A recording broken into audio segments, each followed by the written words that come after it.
Hello. So, there's a new tag making the rounds. It was made by, only the coolest cat around, Michael K. Vaughan. It's called the Astounding Science Fiction Tag. It's all about science fiction. I love science fiction. I love science fiction.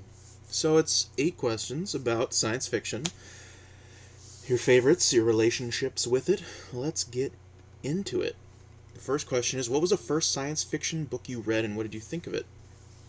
Um, I don't remember. It's been around that long. I was raised by people who are very into science fiction and fantasy, particularly my dad.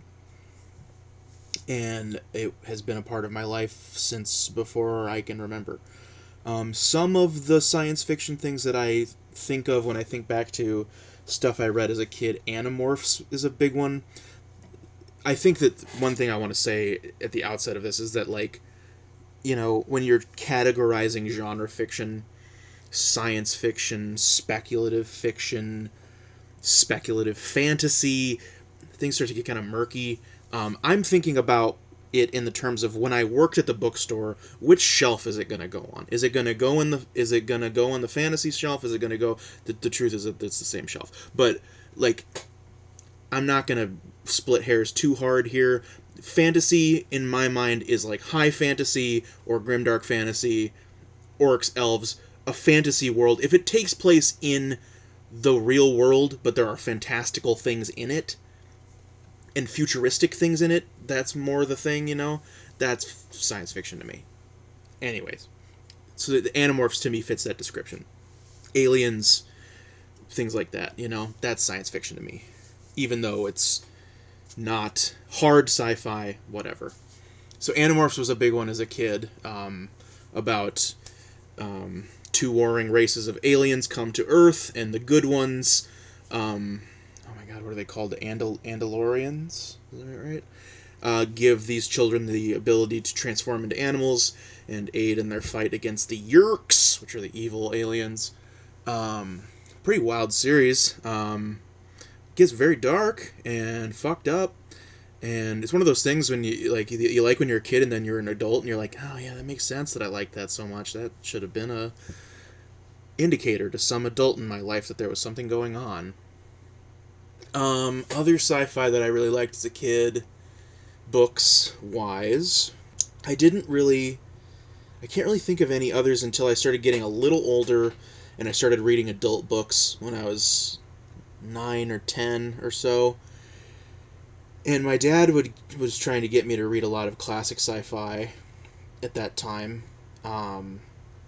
Most of it was a little too impenetrable for me. Like, he tried to get me to read Foundation, which I never successfully did. He tried to get me to read Dune, which I did eventually read, but not when I was 10. That's maybe a little shooting for the stars there.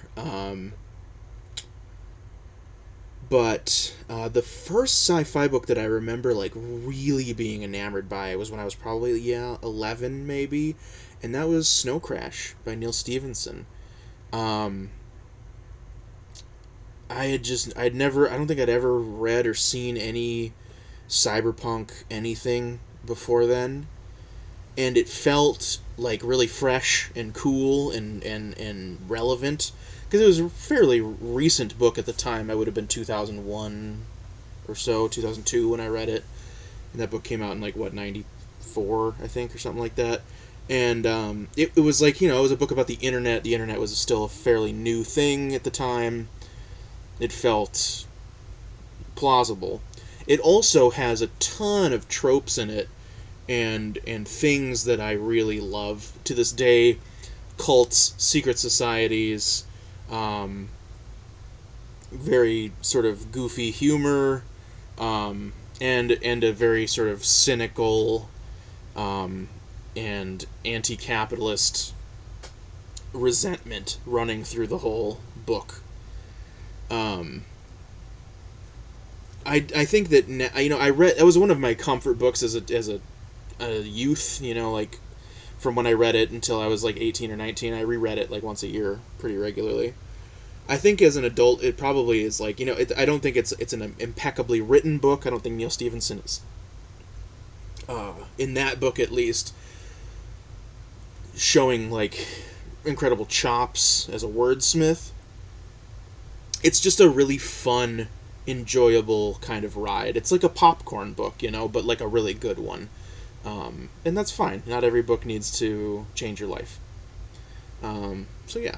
What was the last science fiction book that you read?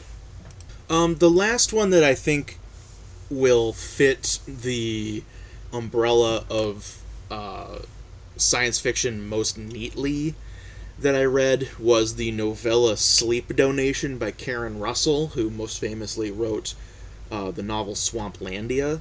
It was a novella that was originally only published as an ebook back in 2014. And so I never read it because I don't really read ebooks. And then it finally was reissued and printed as a physical book last year, or maybe 2020. But last year was when I got a chance to read it. Short book, just over 100 pages long. And it takes place in a sort of near future.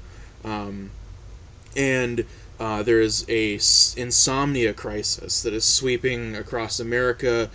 Hundreds of thousands of people cannot sleep, and it is like a terminal condition where they just stay awake until they die. And so technology has created this sort of stopgap, not a solution, but a band-aid, basically, for the problem, where people who are not afflicted by this are able to donate their sleep. They're able to sleep while they're attached to these machines, and then the machines can capture their sleep and then administer it to the people who are suffering. And a lot of the people who are suffering after they have this sort of sleep infusion therapy will get better after a time.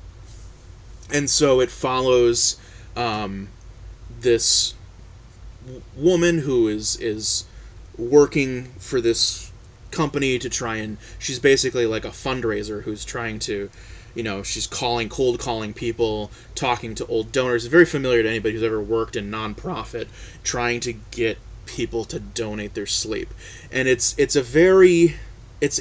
got a kind of very wryly funny kind of tone throughout, but it is also very cynical and very heavy. It's an obvious parallel for, the fact that we live in this heavily stratified society under capitalism where, there is necessity for these groups and these people who are doing this lobbying to try and get the bare necessities to give to these people who are so underserved and underprivileged, who are going to die without it.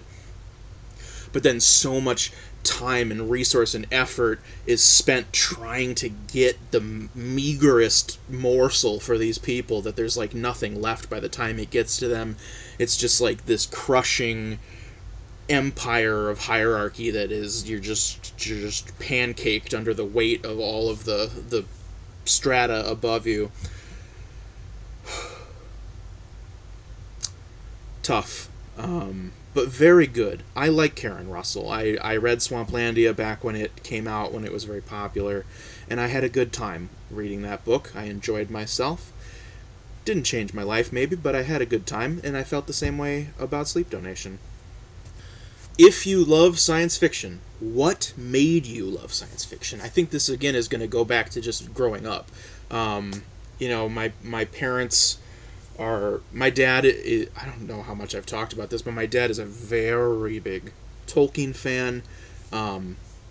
Very big Tolkien fan. To the point where he could probably be like a scholar on Tolkien. He knows so much. He's read the books so many times. My childhood bedroom, he has converted into like a library for his Tolkien collection. He has tons of books and copies of books in different editions, as well as paraphernalia from the movies. He has replica swords, etc., etc. He's a major member of the Minnesota Tolkien Society, which is not super active anymore, but like around when the movies came out when I was a teenager, I would get brought by my parents to all of these like Tolkien parties. They would have like Bilbo's birthday party, a birthday party for Bilbo every year in September. It was inescapable. And then also in this actual science fiction realm, like my parents are huge Trekkies. Like the TV that I had growing up, the TV that I think of is from my childhood, like the big CRT that we had in the living room, was bought for a party that my parents hosted to watch the final episode of Star Trek: The Next Generation, which that was in '93, I believe. So it's a little before I can remember, but yeah, I was there. I was present for it. Um, and Star Wars on VHS, huge presence in my life as a child. One of my earliest theater-going memories was going to see the 1997 special edition theatrical re-releases of the original Star Wars movies. Yeah, you know, I had a lot of love for the stars of both Wars and Trek, and from a very young age. I also very vividly remember seeing the first Contact Star Trek movie in the theater. I was pretty young. I would have been probably like 8. And if you've seen that movie, it's like a horror movie. You know, it doesn't have it's very doesn't have the right vibe for a Star Trek movie. There's a lot of problems with that movie as a Star Trek movie, but it was very influential on me seeing what amounts to a zombie movie in space as a child. It was very affecting on me. So I would say that just, you know, being inundated with science fiction from a young age is what made me love it. You know, I just have never known anything else.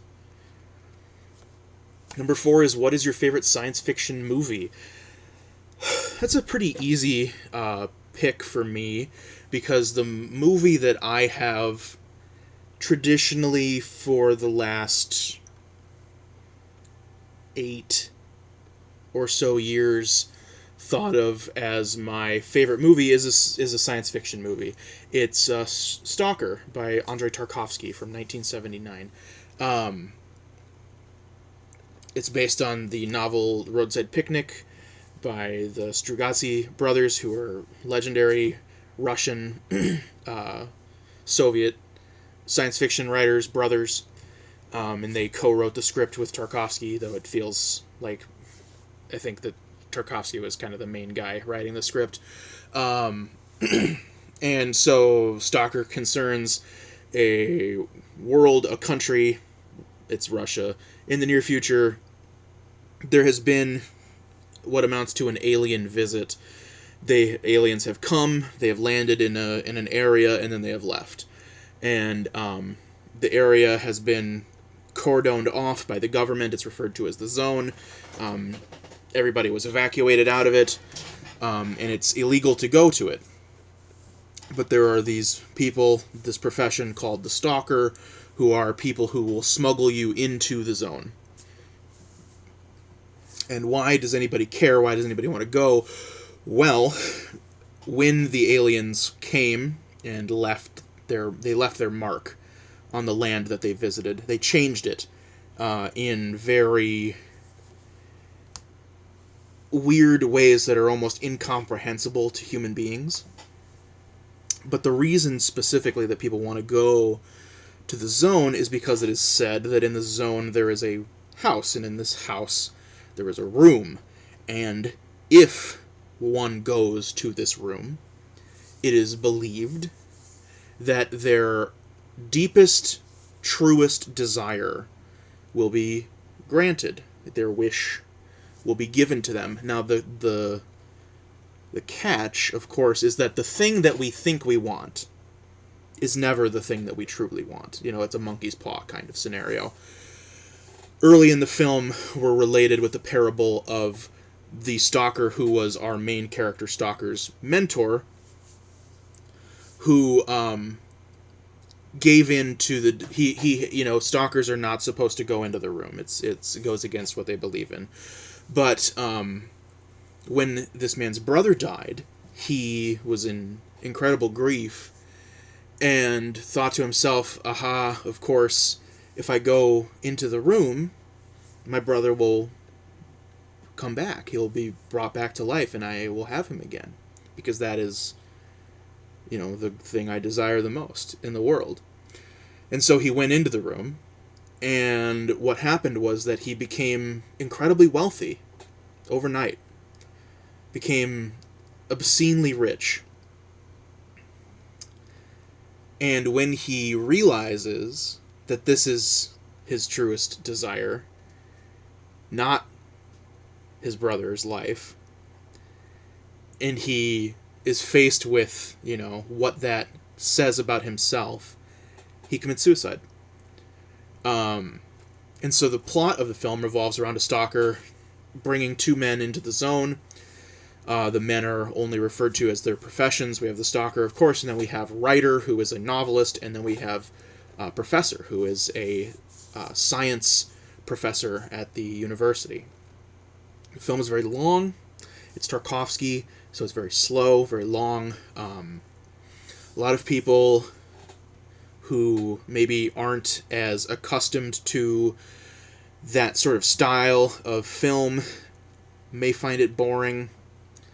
I find it just unspeakably beautiful, and the most of what does happen in the film is these men walking through this abandoned world. The location scouting and stuff, the locations that they found to film this film at are breathtaking. Overgrown industrial plants and abandoned factories and things like that, polluted rivers full of garbage. It's really breathtaking and horrifying. And then they philosophize. They talk about the meaning of living, and the way that the movie is set up is it's to me, and I don't think I'm alone in thinking this, that the three main characters represent sort of three different sides of the personality, the psyche of Tarkovsky, where we have the writer, who is an artist who believes in the power of creating things. We have the professor, who is like a man of science. He believes in fact and logic and reason.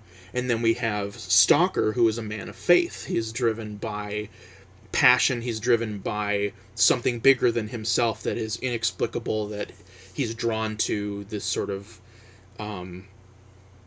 holy, unspeakable power of the zone, of this place, this thing that he believes in, that's, sort of a stand-in for Judeo-Christian God or something like that. It's a heavy movie, and it's almost a little bit of a cheat, because there's very little in it that happens that is particularly like science fiction-y or fantastical. It has its moments, but it's pretty, it's not. I would say that maybe calling it science fiction would mislead you. That would be my thought. If you want to know some of my favorite science fiction films that are maybe more traditional science fiction, I'm going to just shout a few out. Richard Linklater's A Scanner Darkly from 2006, based on the Philip K. Dick novel. Incredible, incredible, incredible, incredible, incredible movie. Linklater is a really interesting filmmaker because he's got such a diverse range of stuff that he has done. He's done everything from this to really talky, heady, philosophical, plotless vignette movies like Slacker, his first movie, or Waking Life. He's done School of Rock and the Bad News Bears remake. He did the Before trilogy, which is these like prestige art drama, character study films. He did Dazed and Confused. Like he's a very versatile guy and rarely makes a bad film. But my favorite of his films is A Scanner Darkly. The themes, I love Phil Dick so much. He's he's goated with the sauce as far as I'm concerned. And I do think that this is the best movie that has been made of his work. Sorry, Blade Runner. Because I think it really is getting at all of the themes and ideas that he really wanted to zero in on most passionately.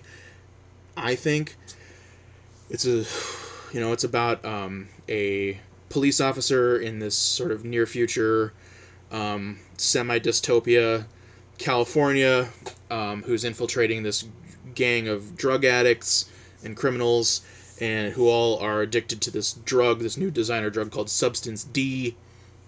And one of the side effects of taking Substance D is that it separates the hemispheres of your brain, and you develop like multiple personality disorder, basically. Fantastic, fantastic, fantastic movie. Keanu Reeves is the lead, and he's wonderful in it. Winona Ryder is in it, and she's incredible. Robert Downey Jr. and this was in the period when when Robert Downey Jr. was having his rough years with drugs and stuff. That was like the from rehab up until like he was truly redeemed with Iron Man, I feel like. But this was in that period, like this and Kiss Kiss Bang Bang was like I think the same year, where he was like kind of starting to come back, and he was doing smaller, weirder things because he had kind of fallen off. Really recommend Scanner Darkly a lot. Starship Troopers, one of my favorite movies of all time. I am a slut for Paul Verhoeven. Daddy Verhoeven is a god among men, a Dutch god. And, yeah, I mean, I don't think much needs to be said about this. It's a hyper-stylized satire of, imperialism and fascistic militarism, taking a source material from a guy who totally fetishized stuff like that and wrote this book to fetishize it, and then taking that and totally subverting it, making it this super meta interesting thing that totally went over people's heads at the time, it seems, based on the critical consensus. There have certainly been people who have been singing the praises of this film since the beginning, but like a lot of great satire, it kind of people just didn't get it at the time, I think. Terminator 2, that's another one of my favorite films, one of the best action movies ever made. You've seen Terminator, that's fine. Total Recall, another Paul Verhoeven movie, another Philip K. Dick adaptation. Maybe not getting at the really deep philosophical themes like Scanner Darkly does, but goddamn is that movie not just so much fun, and I love Arnold Schwarzenegger, and Klaatu is just so gross and great, and there's so many great little Verhoeven-y things in that movie, like the woman with the 3 boobs and all of that, but then it's all this subtext, this metaphor about classism in America and in the world in general, but like the appeal, the big lights of Mars, but then everybody can't fucking breathe, and all the poor people are getting mutated because of the radiation, because they can't afford to live anywhere else that's like properly protected from the radiation, and all, great. And it's super trippy, psychological. What a great movie. They Live, goddamn, John Carpenter, Johnny Carp's one of the best ever. They Live, so good. One of the great pieces of like anti-capitalist Hollywood 80s Reagan era movie stuff. There's a lot of that at the time. Repo Man is another really good example, but this one is my favorite. Roddy Piper fucking kills it. The fist fight, greatest fist fight in the history of cinema. And, it's a little rough around the edges for sure. Most of John Carpenter's movies are, I would say. But I really love him, and I love these movies. They're just so much fucking fun. And they have a good message. You don't need much more than that. RoboCop, Verhoeven again. Little needs to be said about RoboCop. And I'll leave with one more, which is Chris Marker's short film La Jetée from 1962. This is probably most famously known to the general audience as having been remade into the Terry Gilliam film 12 Monkeys, starring Bruce Willis and Brad Pitt. That movie is good, but La Jetée is breathtaking. It is incredible. It says and does mountains more in a third, less than a third of the runtime. It's about a half an hour long. And it's almost entirely still photographs with narration, which is fascinating. And so like the story of 12 Monkeys, if you've seen it, this will sound familiar. In the future, there's been an apocalyptic scenario where a virus has been released on the surface of Earth and killed the majority of the population, and so the people who are left are forced to live underground. And we follow our main character, who is a prisoner, and as part of his prison sentence, he's basically like forced into doing time travel, where he's going to travel back to before the world ended and stop it from ending. But then it ends up being a love story instead. And it's really achingly beautiful, and unlike just about anything else that I've ever seen, and I've seen a few things. So yeah, that's a ton of recommendations of some of my favorite sci-fi. I'm sorry, I was supposed to just say one, but then I ended up talking about it for like 10 minutes, so forgive me. What is your favorite science fiction TV show? Is question number 5. I'm gonna be pedantic again. I'm gonna pick something that is maybe controversial, and something that I have talked about maybe at length somewhat recently, which is Neogenesis Evangelion, which is an anime franchise, I guess you would call it. Initially, it was a 1-season, 26-episode television show. Then they made a movie to cap off the show, sort of. And then years later, the franchise was sort of rebooted, but the reboot ended up being more of a sort of sequel. I don't know what the fuck you call it.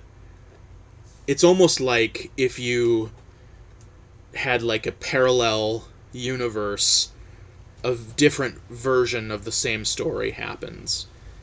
It seems very similar, but then it starts to diverge and goes in a completely different direction. And so Neogenesis Evangelion, I'm going to say it counts as science fiction. It takes place in the future, or what was the future at the time it was made. It features advanced technology, robots.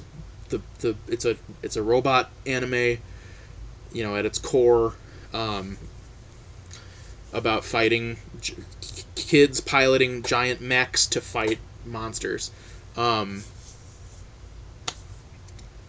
It is fantastical, 100%, and not based in science in any stretch of the imagination, but I'm still saying it's science fiction, damn it. And so Neogenesis Evangelion is...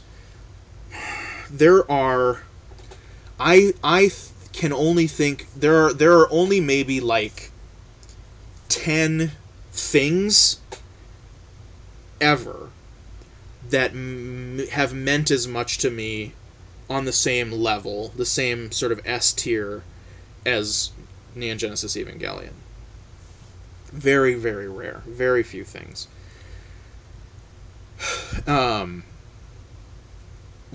It's one of only 2, if you call it a television show, even though it's a television show, but also 5 movies. Whatever.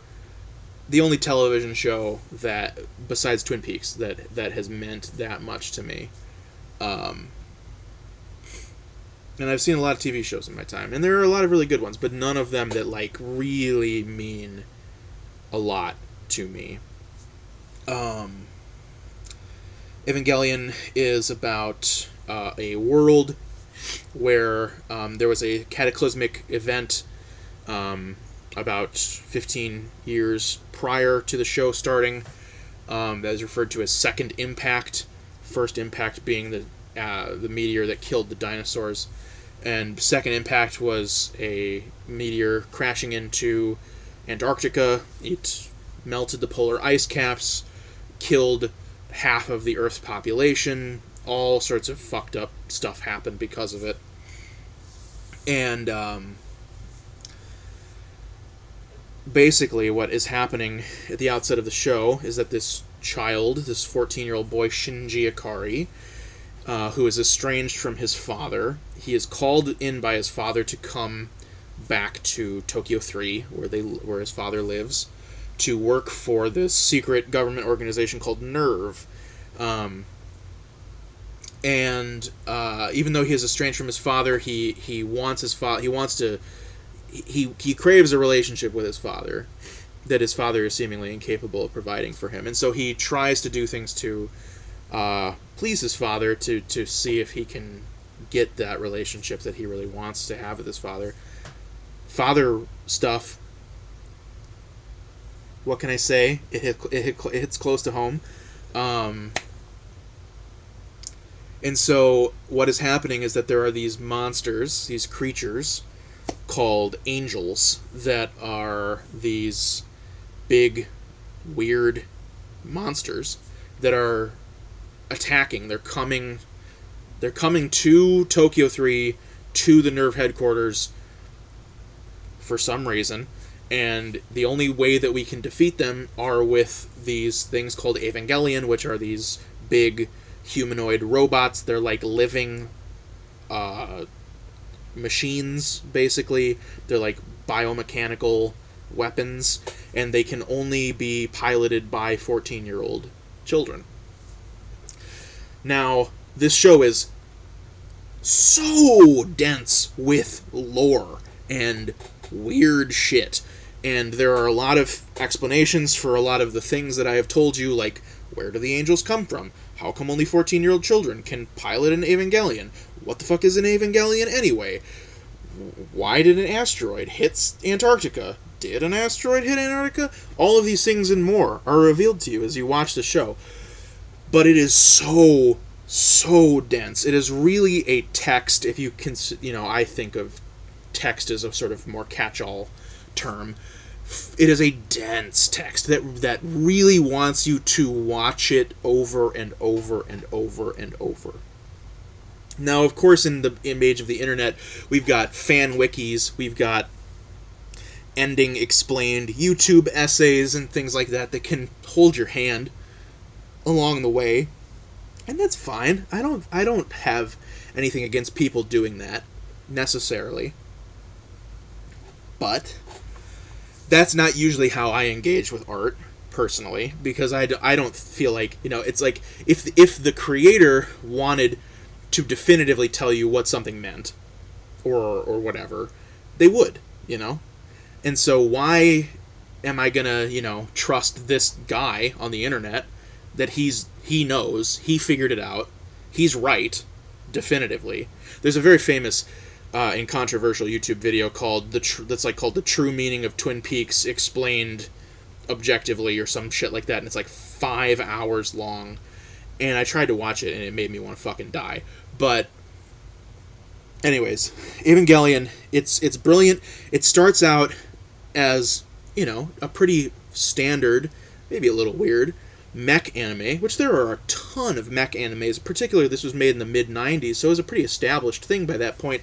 You had your Macross, you had your Gundam, etc., etc. But then it starts getting fucking weird. Very biblical, very philosophical, very existential, and very much about trauma and mental illness and being, not just being a kid, but how, to me, the way I see it, the way I look at it, is it's like when you have trauma in your childhood, it and this isn't an opinion, this is just truth, it affects your ability to grow, to age, to mature, in certain ways. It regresses you. You're stunted, because of your trauma. This is a big part of what, therapeutic practice is working to address. And so you are, it's a show about children that's being made by a man in his 30s. And I've always thought of it as a way for him to kind of articulate the way that he still feels childlike and traumatized and abused. And it gets very strange. I will tell you that. If you're a fan of animation, I think that it's got some of the film, the end of Evangelion film that ended the original version of Evangelion is, I think, the most beautiful animated film ever made. Just in terms of its animation, it's just breathtaking. But I can't really do justice to how complex and endlessly fascinating and moving and beautiful Evangelion is. You know, it's so deceptive that it's an anime, so it's got that, there's baggage there. It's about kids and robots, which seems, whatever. And then on top of that, if you're even remotely familiar with it, if you're a fan of anime even a little bit, it's just like meme central. Like the meme culture around Evangelion is massive. And like, people who have never seen it but, are anime fans, everybody's heard Angel's Cruel Thesis, which is the theme song. Everybody knows like Shinji Get in the Robot. Like all of that is very... It's probably the most like worldwide for adults, the most famous and influential anime ever made. It maybe in America doesn't have the same standing as like a Miyazaki films or whatever, but those are also for children. But like, it is a huge institution around the world, particularly in Southeast Asia. Anyways, I'm rambling. I'm sorry. My favorite science fiction TV show is Neogenesis Evangelion. And if you would like to watch it, about a year or two ago, Netflix got it. It had never been streaming on anything, and the DVDs had long been out of print for many, many years. And then Netflix acquired it, which is good because it exposes it to a much wider audience, but also it's kind of not great because they redubbed it and retranslated it. Redub I can deal with, but they retranslated it, so even if you watch with the subtitles, it's got new subtitles, and they are just demonstrably worse in every measurable way than the original was. The acting, the performances of the new dub are better, are superior, but the changes to the language are just really bad. It just really rubs me the wrong way, and I hate being that guy because that guy is such a thing with anime fans, but it really is unfortunate and just lessens the experience, and it's like to the point where like I would rather watch my 480p DVDs of the original version than watch it in HD on Netflix. But don't let that stop you. It's still perfectly serviceable. It's just not as good. So the show and End of Evangelion, the film, are on Netflix, and then the Rebuild series, the 4 films that were made later, are all available on Amazon Prime. And there are no problems with those that I know of. I don't know if they're dubbed or not. I've never watched those dubbed. I don't know if that's an option, but no problems with the rebuilds. I have nothing bad to say about them. So yeah. Number 6, what science fiction book do you feel should be read more often? So the way I'm gonna tackle this is not the way that Michael K. Vaughan did in the original video, where he talked about books that are well known but lots of people haven't read, even though they know about them, which is a very valid way to take this. I'm taking this instead as a book that I really love dearly, personally, a lot that most people haven't heard of. I don't think I've ever, in my, year, close to a year on BookTube, I don't think I've ever heard anybody talk about this book, except me. And I haven't talked about it that much. But, it's a book that came out in 1997, and it is called Lives of the Monster Dogs by Kirsten Backus. So, this again is sort of one of those things where it feels almost like fantastical fantasy more than science fiction, but you know what? I don't really care. I think it should be called science fiction. It got, whatever. I don't know. So the story of Lives of the Monster Dogs. So it was written in the late 90s. It's set in 2000. It starts in 2008, but it's set primarily a number of years after that, more close to current time. And what happens is that in 2008, this very strange thing happens, which is that this group of dogs arrives in New York City. And they walk on their hind legs. They have various mechanical prostheses, prosthetic hands. They have little mechanical voice boxes, which they can use to speak. And they speak English, they speak human language. And they dress in human clothes. They dress in clothes that would have been mostly associated with the upper class of Eastern Europe of the late 19th century.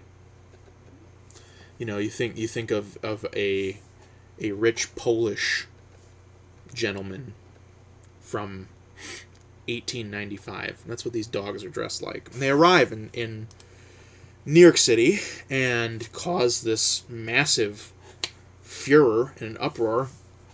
And it is revealed that they were the creation of this mad scientist who lived in isolation in a rural part of the world and,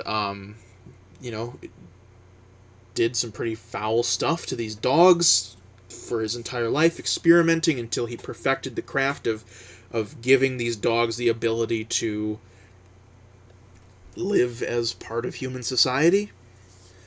And then he died.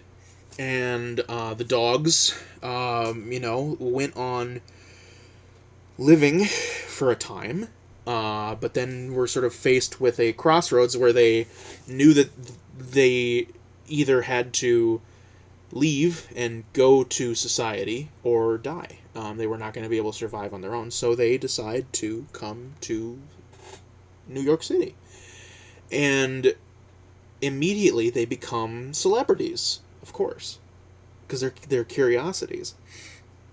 And like curiosities who become celebrities, they integrate themselves into high society. The wealthy, the aristocratic, the bourgeoisie of New York City.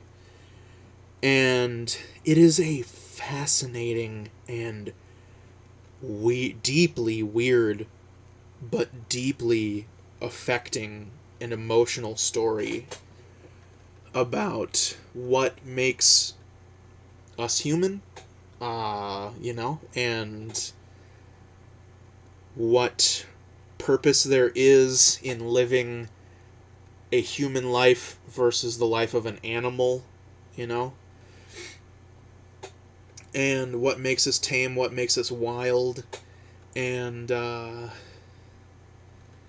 very, very affected me a lot, and deeply philosophical book. I haven't said this anywhere, but I decided that this year, that 2022, is going to be the year of rereads for me. And so I'm going to try and make it so that 50% of what I read this year is rereads. And I'm going to just reread stuff that is my favorite. things that I have loved a lot, and it has been more than, say, 3 or 4 years since I read. And this falls in that category. I read this book in 2017. And it is, beginning to fade from my memory. So I very strongly recommend this book. Kirsten Backus has not published anything in the 25 years since this book came out. She has taught around in New England and places, and from what I have read and gathered, she is writing. They did a 20th anniversary reissue. I think FSG put it out for this book, which is how it came across my doorstep, that I found it working at Half Price Books. Not even I found it. One of my best friends who I worked at Half Price with read the back of it and then came over to me and was like, this sounds like you need to read this book. It sounds like a Rowan book. And she was 100% right. And not enough people have read this book. It's not like unknown. It's got like 2,500 ratings on Goodreads, which is not like nothing. I think if you've got 1,000 ratings on Goodreads, it's pretty good. But still, I've never heard anybody talk about it. And I follow a lot of people who read science fiction and who read weird shit. So if you're into that, I really highly recommend it. Number 7 is, what is your favorite science fiction short story? So the person who I think of as my favorite writer of science fiction short stories is a guy who I don't think most people think of as a science fiction writer, and it's George Saunders. George Saunders, I think, he's my favorite short fiction writer of all time. I think that he is just the master of short fiction. He's just, nobody can touch him, to me. A lot of George Saunders' stuff is science fiction, speculative fiction, whatever you want to call it. I kind of thumbed through his collections to see what some of my favorites were, and I picked out two that I think are both really good stories and are science fiction to me. So the first one is the title story that was published in his book Pastoralia, which was his second collection. So Pastoralia it's narrated by a man who in a near future works in a amusement park, I guess you might call it, a sort of almost like a human zoo that features exhibits about, almost like a natural history museum or something, the history of man. And so he is an actor, ostensibly, and he's paired with a woman, and they have to be cave people. And so they live in this cave that's an exhibit in this museum, amusement park, whatever you want to call it, and they have to be in character, it's like 24-hour thing. They have to always be in character. And he is very serious, he's very dedicated, he's very worried always about his job security. And he's also very worried because the woman that he is paired with is not good at her job. She's not good at maintaining character all the time. She breaks character. She breaks the fourth wall. She's doing things to upset the guests, to upset the children. There's the secret fax machine hidden behind the boulder, and the narrator is constantly receiving faxes from his higher-ups that are chastising him for not doing well enough, and etc., etc. It's this very Kafka-y, darkly humorous sort of nightmare scenario that I really associate with George Saunders. He really nails that feeling that's very satirical about that it is science fiction and things, and it's very ridiculous, but it is also very real. It's a very real sort of metaphor for corporate America and that sort of style of workplace and micromanaging and teamwork and team building and all of that bullshit. Amazing story. The other one is a little more sinister. It's from his most famous collection, his most recent story collection at this point, 10th of December, which came out in 2013. And it is a story called The Semplika Girl Diaries. And it concerns...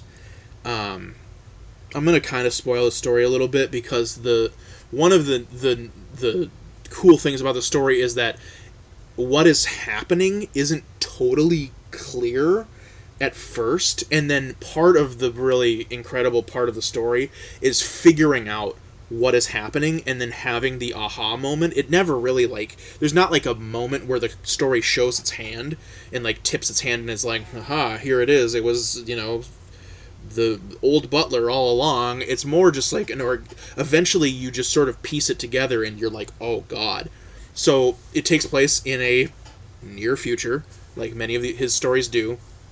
It's about a middle-class family, and the father of the family, the patriarch of the family, he's constantly worried because his daughter is constantly comparing their family to this other family who is much wealthier than them. They have much more status than them, and she feels very sad and upset about this. And so he is constantly, feeling like he's living in the shadow of this wealthy family, and so he decides that he wants to get some of this status, to bring some status and stature to the family so that he can make his daughter happy.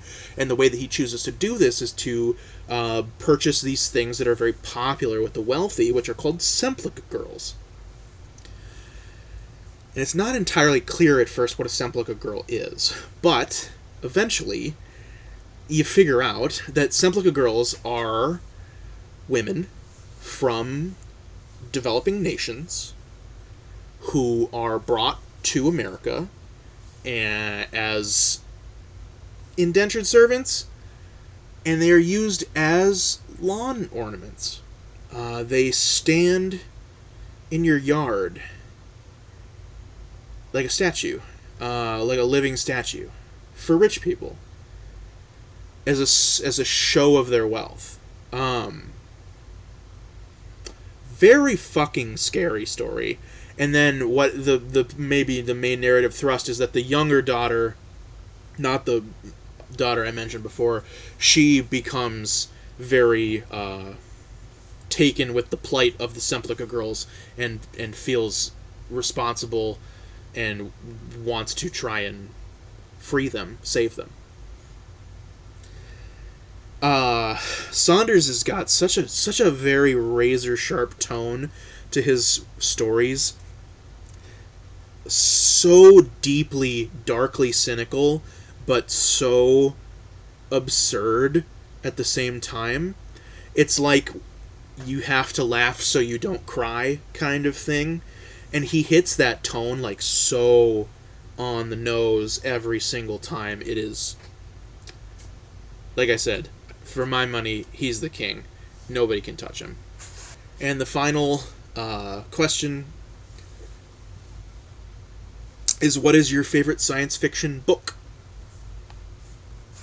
And so, if I'm not going to say Lives of the Monster Dogs, I don't know. Part of why I want to reread some of these is because I feel like my feelings are going to change. But so since I've already talked about that, I'm going to talk about two books, kind of. I'm going to be brief about one because it's sort of an honorable mention, and that is the Area X trilogy, or the Southern Reach trilogy by Jeff Vandermeer. The first book of this trilogy is Annihilation, which is fairly well known. It was made into a film by Alex Garland, starring Natalie Portman a couple of years ago, that kind of bombed at the box office, but was very critically well liked and has been developing something of a cult following. But most people who are, science fiction fans are familiar with these books, probably saw the movie because of that when it came out. I know I did, and all of my friends did, because we were all fans of Jeff Vandermeer and the books. It is a trilogy, but it was written as one piece in 3 distinct volumes and published, in short succession. And I do think of it as a whole, a total thing. I do think that the first volume is probably the best one, the strongest one. The one that leaves the most impression on you, probably, has on me. And a truly incredible work of science fiction, eco-horror, I don't even know what the fuck you call it. Premise that cribs a bit from Stalker and Roadside Picnic, where alien something has come to Earth and encased the area that it's in this sort of shimmering zone, and then it follows an expedition, the most recent of many expeditions of people who are going into this area, Area X, to try and observe what is happening because of the interaction and presence with this extraterrestrial something that we can't even necessarily conceive of. Big thumbs up there. Read Annihilation. It's short. It's like 200 pages. And if you're like, yes, read the rest of them. You won't regret it. But if you read it and you're like, nah, then that's fine. You can be done. And it's short, so you can get it over with pretty quick. But I think that if I'm going to pick a science fiction book to be my favorite, it's going to be another book that I read around that time that I also want to reread this year, The Flame Alphabet by Ben Marcus. Now, again, this is one that people might be pedantic about and say that it's not really science fiction. That's fine. It takes place in our world, current day, I guess. A slightly different, maybe, version of the real world. But the main thing that is happening in the book is that what starts happening is that the language of children becomes toxic to adults. It's a pretty abstract idea and a weird idea. And what this sort of more practically means is that when adults experience language that is being communicated by children, be that verbally or written or whatever, it causes them to have sort of toxic reactions, physical harm, things are happening to them that are causing them pain and varying levels of badness. And it starts to kind of evolve from there, and it's a sort of apocalypse story. The world ends, because of this. The other sort of B plot that does feed into the A plot is about the narrator and his family are Jewish, and they are part of this sort of secret sect of Judaism that is clearly like a sort of like examination of the idea of like the Jewish like New World Order kind of conspiracy theory ideas about like secret Jewish cabals that like run international banking, whatever, Bilderberg, etc., etc. And so this sect of Jews, they have these secret huts out in the forest, and they have to go to these huts, and there's like a machine that's this sort of like arcane like machine with wires that go deep under the earth, and they can use it to tune into these sermons that are broadcast to them and all of this stuff. And then eventually that does kind of feed into the A plot of the language being toxic. When this book came out, it sold pretty well, it seems, but everybody hated it. It has an abysmal average rating on Goodreads. It has a 2.88 out of 5. Easily the lowest rating of anything on my favorites list, by a pretty wide margin, you know.